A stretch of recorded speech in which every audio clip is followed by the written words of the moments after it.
বাংলাদেশ জাতীয়তাবাদী ছাত্রদল বগুড়া জেলা শাখার সভাপতি হিসেবে মনে করি আমাদের যে প্রার্থী জনাব রেজাউল করিম বাদশা ভাই, তিনি জিয়া পরিবারের একটি অংশ।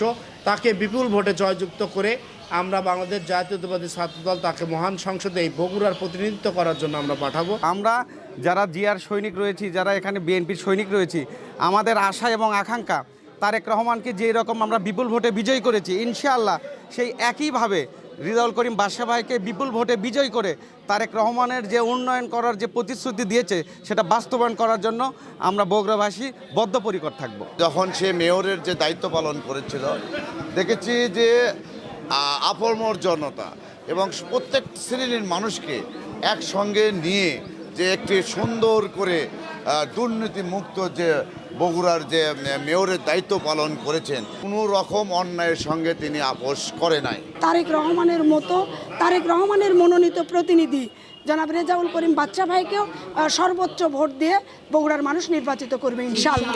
বগুড়াবাসীর জন্য একজন নেতা না, এই 6 আসনে এখন অভিভাবক প্রয়োজন। যে মানুষ দীর্ঘদিন বগুড়াবাসীর কল্যাণে কাজ করেছেন, এই 6 আসনের বাসীর কল্যাণে কাজ করেছেন। তিনি যেহেতু বগুড়া পৌরসভার মেয়র ছিলেন, তিনি এই আসনের মানুষের চাওয়া পাওয়া জানেন, এই মানুষের তারা কি চাইতেছে তাদের পালস বোঝেন।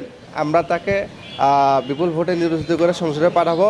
তার দীর্ঘ সময়ের রাজনীতি জীবনে তার হাতে হাজার হাজার বিএনপির নেতাকর্মী তৈরি হয়েছে। এরকম একটা সফল নেতাকে এরকম একটা সম্মান দেওয়ার জন্য আমরা সত্যি আনন্দিত।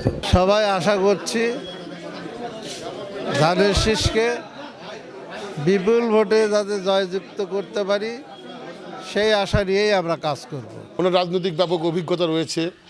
এই অভিজ্ঞতাকে কাজে লাগিয়ে আগামী দিনে তারেক রহমানের হাত ধরে যে উন্নয়নগুলো হবে, সেই হাতে হাত রেখে রেজাউল করিম বাদশা ভাই নির্বাচিত হয়ে তারেক রহমানের হাতে হাত রেখে বগুড়ার উন্নয়নকে আরও ত্বরান্বিত করতে পারবে, আরও বেগবান করতে পারবে, আরও মানুষের